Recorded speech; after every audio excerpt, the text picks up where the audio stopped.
अब मैं ये चाहूँगा कि आप मेरे दर्शकों का आप अपना प्रॉपर एड्रेस भी बताएं, ताकि अगर कोई दर्शक आपका आके फार्म विजिट करना चाहें तो वो आसानी से आपका आके कर सकें। देखिए, हमारा जो फार्म है ये डिस्ट्रिक्ट करनाल में, हरियाणा में डिस्ट्रिक्ट करनाल है, और उसमें घरोंडा करके कस्बा पड़ता है, यहाँ है प्रॉपर।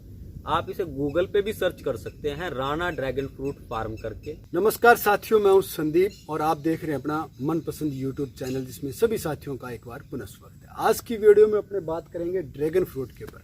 तो ड्रैगन फ्रूट क्या है कि वर्तमान समय में कोरोना आने के बाद इसकी जो डिमांड है वो दिन दुगनी रात चौगुनी बढ़ गई है, और ज़मीनों के रेट भी बढ़ने शुरू हुए हैं, क्योंकि व्यापारी वर्ग बढ़िया जो है उन्होंने क्या है कि ज़मीनें खरीद के छोड़नी शुरू कर दी हैं, लीज पे देनी शुरू कर दी। तो पैसे वाला आदमी ड्रैगन फ्रूट फार्मिंग कर सकता है, लेकिन इसमें क्या सावधानियां रखनी पड़ेंगी, क्या समस्याएं आएंगी, क्योंकि इसकी जो शुरुआत है वो 5-7 लाख रुपए लगा के आप 1 एकड़ में कर सकते हो, उससे कम। यानी कि किसान के बेटे की बात है, लगभग बड़ी मुश्किल वाली बात है। क्यों भाई साहब जी। तो पैसे वाला आदमी क्या है कि इसकी शुरुआत तो कर लेगा, क्योंकि उसके पास पैसे की कोई कमी नहीं है जी। लेकिन इसमें रख रखाव है, देख रेख है, वो कैसे करेगा। आप जैसे इसे ऑर्गेनिक कर रहे हो तो उसका आपको कुछ एक्स्ट्रा रेट मिले हैं, या आपने urea, DP, single super phosphate, nitrogen, उसकी जगह ऑप्शन क्या रखा, आपने क्या प्रयोग किया है? देखिए, अगर आप ऑर्गेनिक प्रैक्टिस करते हैं तो आपको शुरुआत में डिफ़िकल्टी बहुत आने वाली है, इसमें कोई दो राय नहीं है। केमिकल का प्रोडक्शन लेवल ऑर्गेनिक के मुकाबले में ज़्यादा होता है, बिल्कुल। लेकिन इसमें नुकसान क्या होता है, एक तो आप जहर पैदा कर रहे हैं, जहर डाल रहे हैं और जहर पैदा कर रहे हैं, लेकिन किसान इसके बारे में सोचता नहीं है। उसको ज़्यादा से ज़्यादा उपज लेनी है और ज़्यादा से ज़्यादा इनकम जनरेट करनी है। बिल्कुल। जब बात इनकम की ही आ जाती है, इनकम जनरेट करने की ही आ जाती है, तो ऑर्गेनिक प्रोडक्ट आप कोई भी उगाते हैं वो हमेशा ही उसका रेट केमिकल प्रोडक्ट से ज़्यादा होता है। क्यों? क्योंकि एक तो उसकी प्रोडक्टिविटी थोड़ी कम होती है, उसमें थोड़ी मेहनत ज़्यादा होती है, और दूसरा वो किसी भी पेस्टिसाइड, किसी भी केमिकल से फ्री होता है, यानी 100% सेफ रहता है आपके शरीर के लिए। कितना भी खाइए कोई इशू नहीं केमिकल के मुकाबले। अब बात करते हैं कि हम इसका फर्टिलाइजर मैनेजमेंट किस हिसाब से करते हैं। जब केमिकल में तो दुनिया भर के ऑप्शन है, लेकिन ऑर्गेनिक में हमारे पास ऐसा क्या? बिल्कुल। जब हमारा पौधा फ्रूटिंग स्टेज पे होता है तब उसको 3 चीज़ों की बहुत ज़्यादा ज़रूरत रहती है। वैसे उसमें से 2 ही चीज़ें बहुत ज़्यादा ज़रूरत रहती है। शुरुआत सर हम फ्रूटिंग से नहीं करेंगे, शुरुआत हम करेंगे ग्रोथ से, क्योंकि पहला हमारा टारगेट होता है कि हम जल्द पौधे को ग्रोथ करें जी, ताकि उस पर ज़्यादा बढ़वार हो, ज़्यादा फुटवार हो, तो उस पर ज़्यादा फ्रूटिंग आए। जब आप शुरुआत में अगर आप प्लांटेशन करते हैं, प्लांटेशन करने के समय पे आपको किन किन बातों का ध्यान रखना चाहिए, ऑर्गेनिक वे में बता रहा हूँ। आपको यूज़ करना चाहिए गोबर का खाद। ठीक है।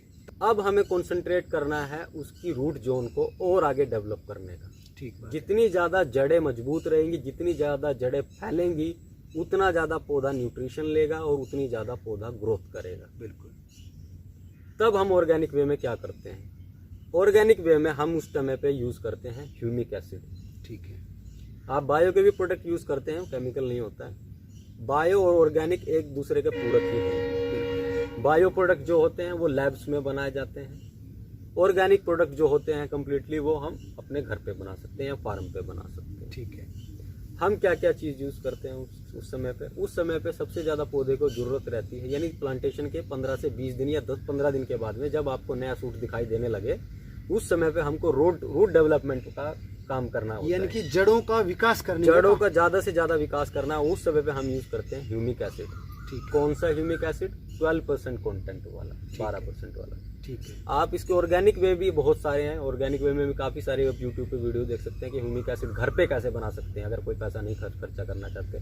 लेकिन ये खेती थोड़ा बड़े स्केल पे कोई कर रहा है तो घर पे बनाना थोड़ा पॉसिबल नहीं रहता, तो हम वो प्रोडक्ट बायो के यूज़ कर लेते हैं उस समय पे। ठीक है। उसके बाद में हम जो फर्टिलाइजर यूज़ करते हैं, जैसे पानी की ज़रूरत रहती है, इसमें करीबन 6 से 7 दिन के बाद हम पानी का वाटरिंग देते हैं। तो 7 दिन 8 दिन वो मिट्टी की कंडीशन को देख के। ठीक है। हम लगातार, हमको 3 साल हो चुके हैं, एक प्रोडक्ट यूज़ करते हैं जो है न्यू लीफ।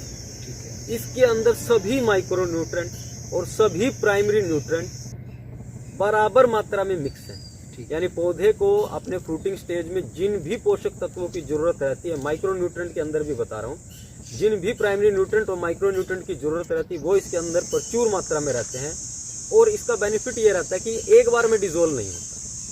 मान लीजिए आपने सिर्फ सीजन में एक बार डालना है, आप ये देखिए NPK वगैरह आप जितनी बार आपका बडिंग आएंगे उतनी बार आप डालते रहेंगे, 10 दिन 15 दिन में डालते ही रहेंगे जब तक फ्रूट पकेगा। बिल्कुल। वो कितना खर्चा आएगा आपका। लेकिन इस फर्टिलाइजर का फायदा ये रहता है, आपने सिर्फ एक बार ये डाला, ये धीरे धीरे डिजोल्व होने लगता है। यानी जैसे ही बारिश आई, नमी डली, ये धीरे धीरे गलना चालू होता है और इसकी न्यूट्रिशन वैल्यू पानी के जरिए पौधे की जड़ों में धीरे धीरे जाती है। लगातार ये 6-6 महीने तक पड़ा रहता है ऐसे ही, और इसकी न्यूट्रिशन पौधे तक चला जाता है। इससे हमारा, जब हमने फर्स्ट टाइम इसको यूज किया था, हमने डर से कि नया प्रोडक्ट है, हमने बहुत कम प्लांटेशन पे इसको यूज करके देखा था कि हम डिफरेंस करना चाह रहे थे कि भाई नॉर्मल जो प्लांट रहता है उसके ऊपर में इसका कैसे असर रहेगा, और एक बार जो हमारा जिसके ऊपर हमने इसको यूज किया है उसके ऊपर कैसा असर है, और जो पौधे जिस पे हमने यूज नहीं किया, इन दोनों में अंतर करना चाह रहे थे। क्योंकि वैरायटी तो हमारी सेम है, हम मेंटेनेंस भी उस तरह से बराबर रख रहे हैं, पूरा देखभाल भी बराबर है। एक पे फर्टिलाइजर डालते हैं और एक पे फर्टिलाइजर डालते नहीं, वो भी दूरी का भी हमने डिस्टेंस नहीं पकड़ा। एक पोल पे हमने फर्टिलाइजर डाला, एक पोल पे हमने फर्टिलाइजर नहीं डाला। अब आपस में हम एक फ्रेम में ही ये देखना चाहते थे कि भाई अंतर क्या है। बिल्कुल।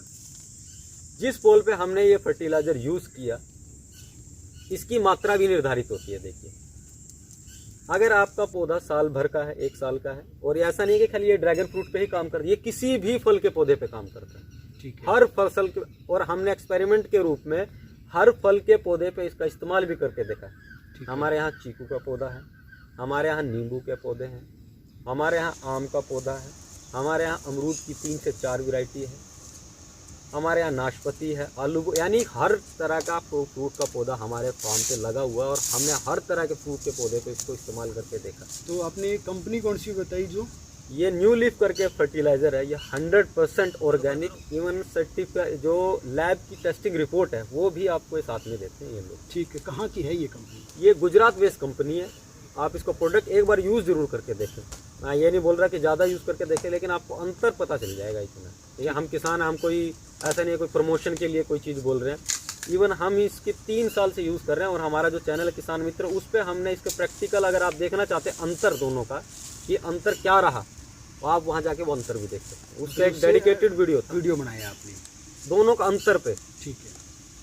तो साथियों, जैसे कि आपने देखा कि ड्रैगन फ्रूट की किस तरह से खाद, बीज और जो कीटनाशक दवाओं की मैनेजमेंट व्यवस्था करके एक अच्छा उत्पादन ले रहे हैं, तो इसी विधि से अगर आप ड्रैगन फ्रूट की खेती कर रहे हैं तो ये मेरे विचार से ये बेस्ट रहेगा। और न्यू लीफ प्रोडक्ट के बारे में जैसे इन्होंने बताया कि आप सभी प्रकार की बागवानी फसलों में प्रयोग कर सकते हैं और सभी स्टेज में कर सकते हैं, लेकिन कंपनी के दिशा निर्देश और गाइडलाइन के अनुसार करें कि कौन से पौधे में कितनी मात्रा रखनी है।